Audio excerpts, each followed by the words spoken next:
masih dalam kalkulasi, masih dalam kajian, masih dalam hitung-hitungan semuanya ya. Karena aspeknya kan banyak sekali. Sekali lagi ini menyangkut aspek yang tidak satu dua. Urusan banjir mungkin di sini tidak, ya kan?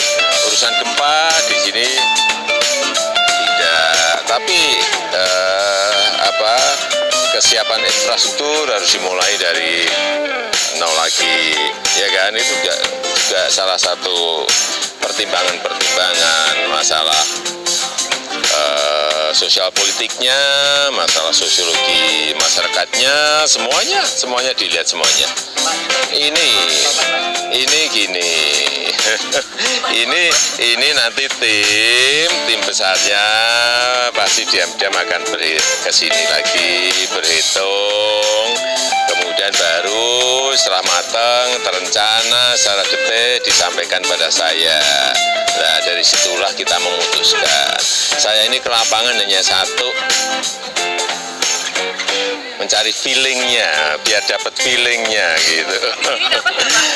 biar dapat feelingnya. Kalau sudah dapat feelingnya, nanti kalkulasinya, hitung-hitungannya memutuskan itu lebih mudah. Kalau ke lokasi aja belum dapat feeling dari mana. Ini saya kira sebuah visi besar, jangka panjang, bisa 50 tahun, bisa 100 tahun yang akan datang dalam rangka mempersiapkan negara ini untuk masuk sebagai sebuah negara maju. Ya. Pak, ini nemu feelingnya nggak, Pak? Gimana? Oh, nemu feeling lah, nemu feeling. Ya, memang. Gimana? Dibanding Balikpapan. Ya semuanya ada plus minusnya lah, semuanya ada plus minus, nggak mungkin semuanya plus, semuanya nggak mungkin minus, semuanya juga nggak mungkin. Karena sebelumnya kan memang sudah ada besarnya dulu. Ya, Pak Presiden, kalau masalah air Pak, di sana kan kalau musim pasang kan asin, kalau di sini kan nggak ada asinnya Pak. Itu salah satu, masalah nggak ada asin dan ada asin. Banjir aman, di sana masih banjir Pak. Iya. Masih banjir Pak. Di sini yang aman. Iya. Minusnya apa aja, Pak? Apanya? Minusnya. Nanti tim, jangan saya. Saya ini hanya ke lapangan itu biar dapat feelingnya, gitu aja. Itu tim yang betul-betul ahlinya, bukan saya. Setelah ini rencana kemana lagi Pak? Ini Pak. Juga visi besar Bung Karno juga untuk Kalimantan Tengah. Apakah itu juga menjadi? Iya, beliau dulu memilih, kemungkinan juga pasti ada alasan-alasan khusus, ada alasan-alasan besarnya pasti ada. Itu yang juga dilihat. Nggak mungkin sebuah keputusan itu disampaikan tanpa sebuah argumentasi, data, fakta-fakta lapangan yang matang pasti. Ya Pak, makasih Pak. Makasih Pak. Ini kok pada seneng semua, ada apa sih? Ketemu feelingnya Pak. Ketemu feeling.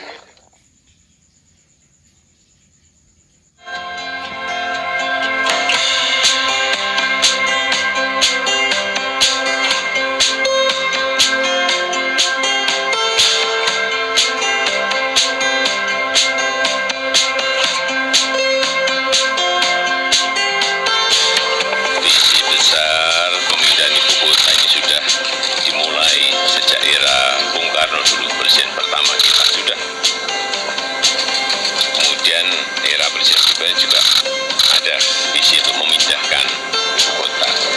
Ya intinya kita akan ingin melihat visi ke depan kita seperti apa, dan yang paling penting Indonesia sebagai negara besar, kita ingin memiliki juga pusat pemerintahan yang terpisah dengan pusat ekonomi, bisnis, perdagangan, jasa, dan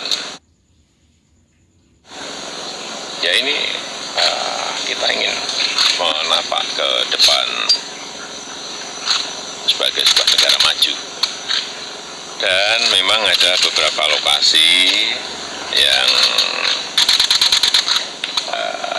sudah kira-kira 1,5 tahun ini di studi, yang salah satunya adalah di Kalimantan Timur, dan kurang dan lebih yang kita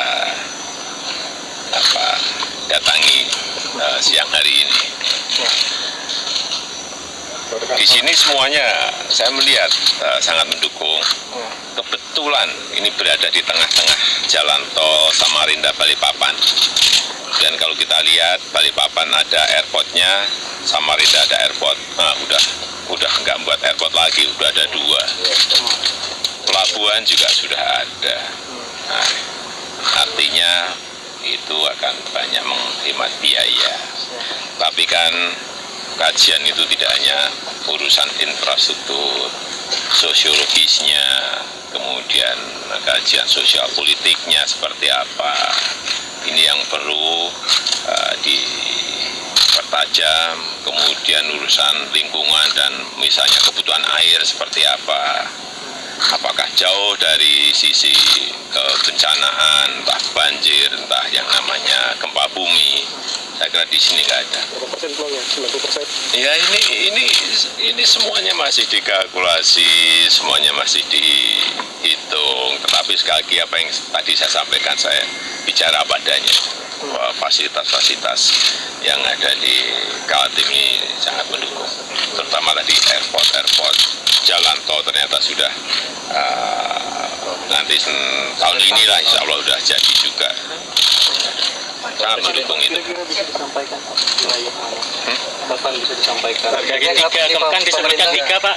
Gimana? Kan Bapak terakhir menyebutkan 3 kandidat terkuat Iya, Pak. 3 ini yang mau kita lihat itu. Kapan ada target terakhir? Apanya? Ya setelah melihat lapangan, nanti ada tim ke lapangan lagi, kajian lebih detail lagi. Ini harus sangat terencana, sangat matang, sehingga saat memutuskan itu betul-betul kondisinya betul-betul benar, gitu loh. Dari 3 daerah Kaltim yang pertama kali dikunjungi. Iya. Pak, Pak, biar tidak membebani APBN Pak. Apanya? Ya nanti kita sampaikan kalau udah pindah di mana itu baru ada semuanya, ada kajian sisi anggaran untuk keuangannya, ada semuanya. Jadi apa itu menurut saya sesuai yang disampaikan kemarin oleh Menteri Keuangan ya, bisa tidak membebani APBN. Ya. peresmian jalan tol Pak. Kapan Pak? Ya insya Allah akhir tahun masih tinggal 14% kok rampung. Dikeput lagi Pak ya? Digunakan untuk Ya kemarin kalau nggak ada urusan pembebasan lahan yang masih masalah ya sudah selesai. Ya, ya biasa di lapangan ada masalah. Belum bisa dipakai untuk mudik lebaran Pak ya? Mudik lebaran Pak, belum bisa Yang Pak. sebagian sudah, yang itu mudik lebaran tahun depan.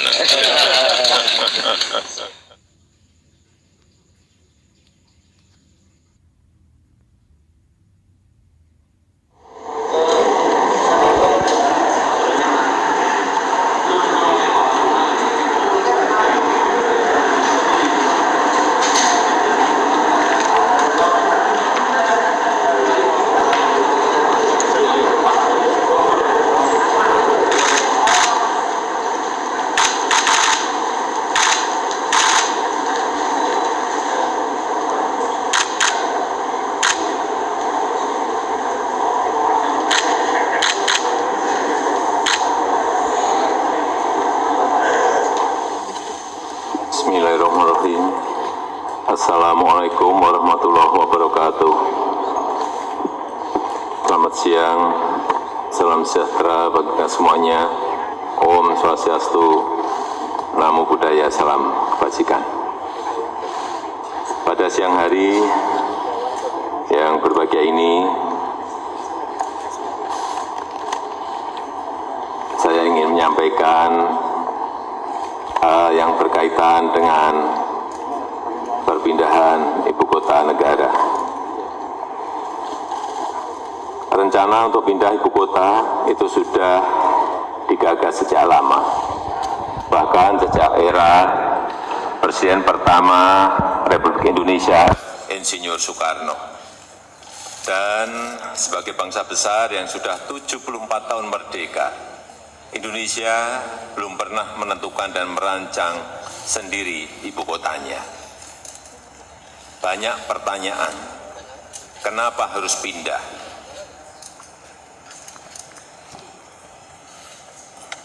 Yang pertama, beban Jakarta saat ini sudah terlalu berat sebagai pusat pemerintahan, pusat bisnis, pusat keuangan, pusat perdagangan, dan pusat jasa. Dan juga airport, bandara udara, dan pelabuhan laut yang terbesar di Indonesia. Yang kedua, beban Pulau Jawa yang semakin berat dengan penduduk sudah 150 juta atau 54% dari total penduduk Indonesia dan 58% PDB ekonomi Indonesia itu ada di Pulau Jawa, dan Pulau Jawa sebagai sumber ketahanan pangan. Beban ini akan semakin berat bila ibu kota pemerintahan pindahnya tetap di Pulau Jawa. Kemudian juga ada yang bertanya mengenai pendanaan. Perlu kami sampaikan bahwa total kebutuhan untuk ibu kota baru adalah kurang lebih 466 T. Nantinya 19% itu akan berasal dari APBN. Itu pun terutama berasal dari skema kerjasama pengelolaan aset di ibu kota baru dan di DKI Jakarta. Sisanya akan berasal dari KPBU, kerjasama pemerintah dan badan usaha, serta investasi langsung swasta dan BUMN. Pertanyaan ketiga, kenapa urgent sekarang?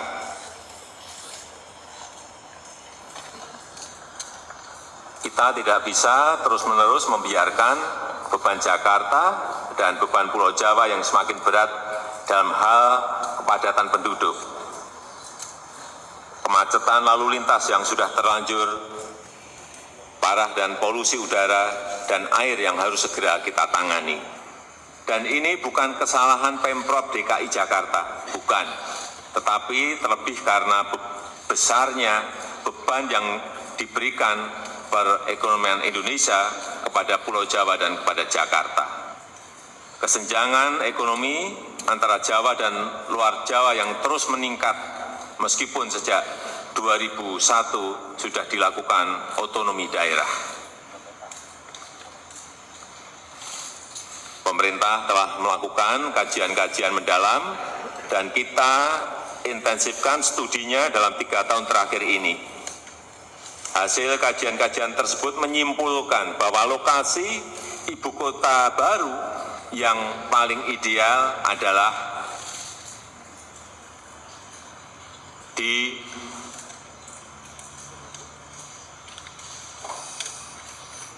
sebagian Kabupaten Penajam Pasar Utara dan sebagian di Kabupaten Kutai Kartanegara, Provinsi Kalimantan Timur.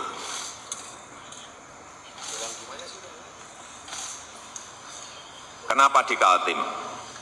Ada pertanyaan, kenapa di Kaltim? 1, risiko bencana minimal, baik bencana banjir, gempa bumi, tsunami, kebakaran hutan, gunung berapi, dan tanah longsor. Yang kedua, lokasinya yang strategis, berada di tengah-tengah Indonesia. Yang ketiga, berdekatan dengan wilayah perkotaan yang sudah berkembang, yaitu Balikpapan dan Samarinda. Yang keempat, telah memiliki infrastruktur yang relatif lengkap. Dan yang kelima, telah tersedia lahan yang dikuasai pemerintah seluas 180.000 hektar. Pembangunan ibu kota baru ini bukan satu-satunya upaya pemerintah dalam mengurangi kesenjangan Pulau Jawa dan luar Jawa.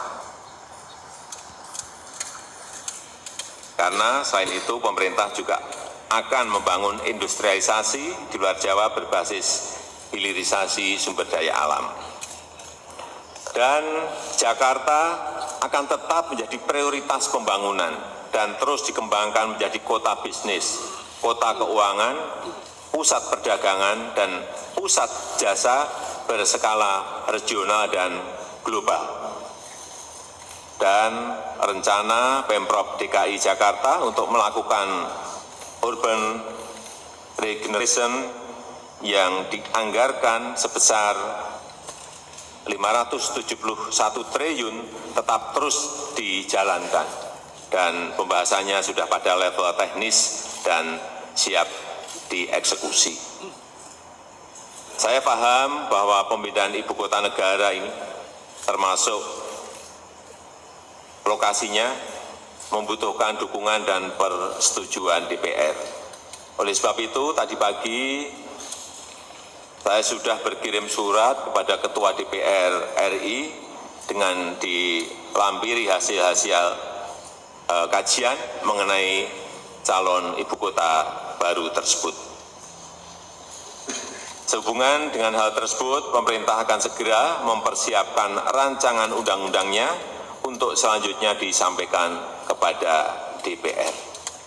Demikian yang bisa saya sampaikan pada siang hari ini. Terima kasih. Wassalamualaikum warahmatullahi wabarakatuh.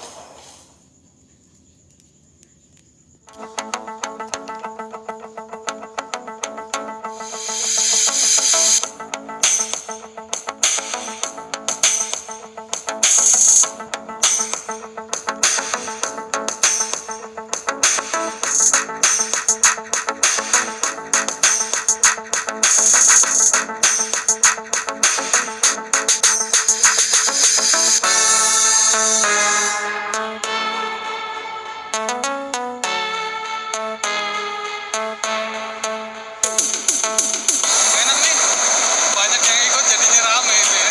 Tapi ya itu bangunnya pagi-pagi itu. Tentu sangat gembira karena ini pertama kalinya kita dalam rombongan besar satu pesawat dan semua itu wartawan. Saya pikir Bapak Presiden juga sangat memperhatikan daripada teman-teman wartawan sehingga semuanya keangkut. Jadi ini pengalaman pertama yang masih akan seru.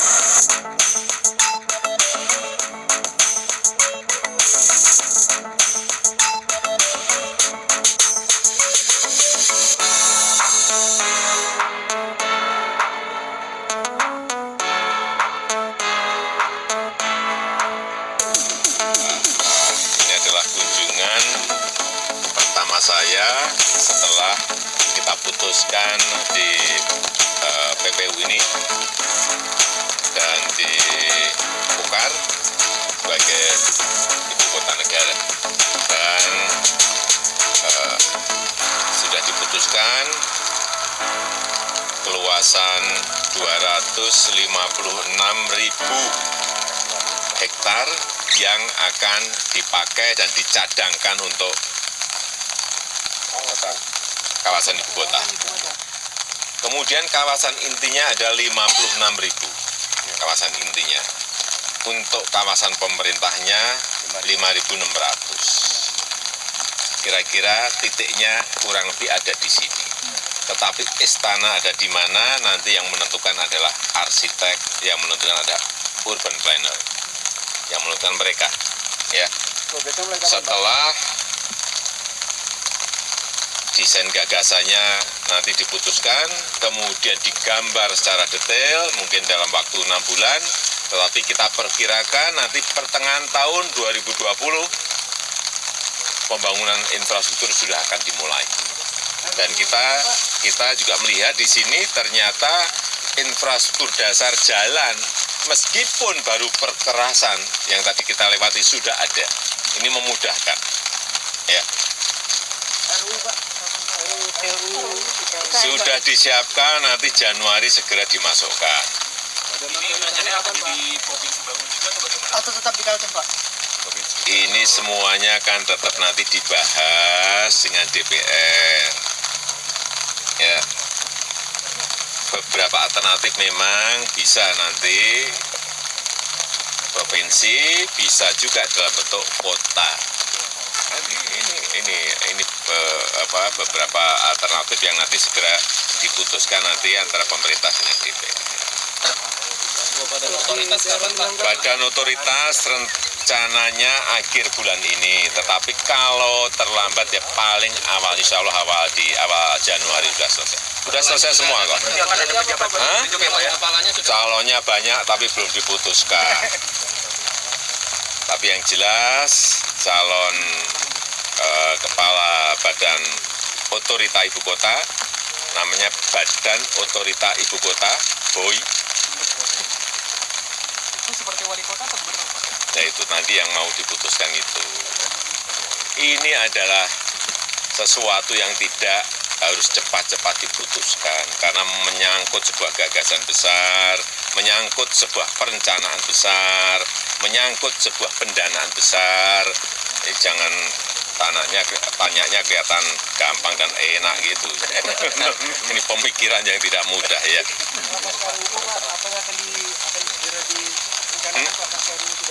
Apanya?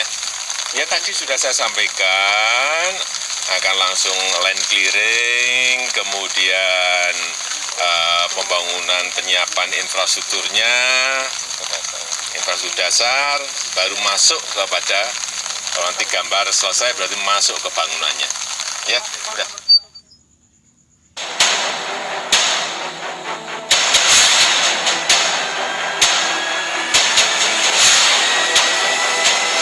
Saya ingin mengucapkan selamat terlebih dahulu sudah sampai pada tahapan ini dan telah terpilih dari 755 peserta sayembara. Itu merupakan sebuah pencapaian yang sangat hebat dan sekarang dalam proses penilaian akhir dan salah satu dari Bapak Ibu semuanya akan menjadi pemenang. Kami memaparkan tentang konsep desain dari ibu kota negara yang baru yang berinovasi, yang memiliki konsep hijau yang pasti, bagaimana sebuah kota seharusnya tidak menghancurkan kondisi existing. Jadi kita berusaha untuk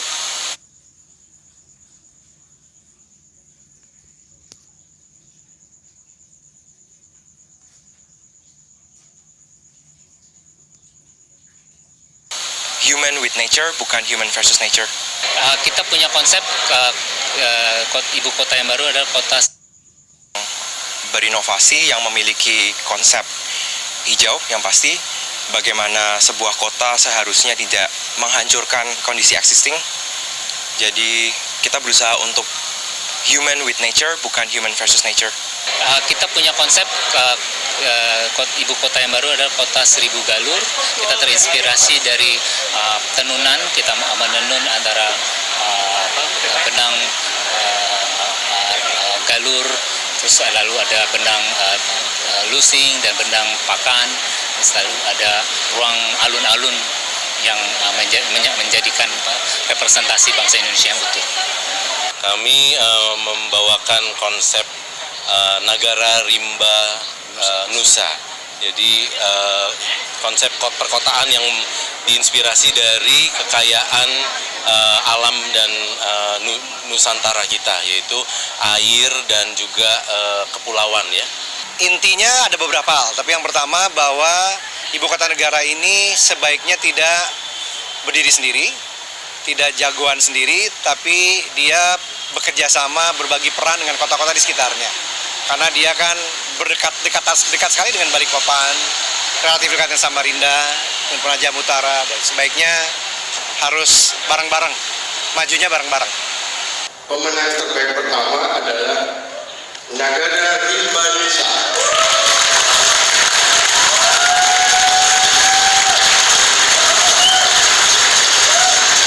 Ada satu hal yang patut betul kami sadari, bahwa memang indah kepulauan kami ini. Menggugus, berjajar indah alami. Disitulah letak kekuatan kami. Apalah itu bumi yang tiada hutan, seumpama hampa, mudah dicemar pembangunan. Apalah bumi tanpa perairan, akan kehausan, pasti lambat laun hilang. Berdasarkan 3 kriteria utama. Pertama tentang satu, bahwa ibu kota negara sebagai identitas bangsa, ya, tidak hanya memindahkan kota seperti yang diarahkan Bapak Presiden, tapi adalah identitas bangsa untuk kemajuan peradaban Indonesia ke depan. Yang kedua, keberlanjutan kota tersebut. Jadi kita ingin mendapat ibu kota yang friendly, ya, memperhatikan lingkungan, memperhatikan kebencanaan sosial, ya, dan ekonominya, itu keberlanjutannya. Yang penting lagi, yang ketiga adalah ini kota bukan untuk generasi saat ini, tapi kota untuk generasi yang akan datang. Jadi kota harus menunjukkan kecerdasan, kemudian modern, dan juga internasional standar harus ada di situ. Depan bukti peradaban. Manusia kembali belajar pada interaksi urban dan hutan, memberikan ruang untuk bangunan dan perencanaan agar menjadi kami memilih konsep Nagara Rimba Nusa karena kami melihat negara sebagai perwakilan pemerintah dan juga rakyat ada di situ. Rimba adalah karakter hutan yang memang ada di lokasi kita di Kalimantan, dan Nusa adalah suatu hal yang identitasnya selalu bisa kita miliki sebagai bangsa Indonesia karena kita tinggal di kepulauan, dan kepulauan itu adalah identitas bangsa kita salah satunya.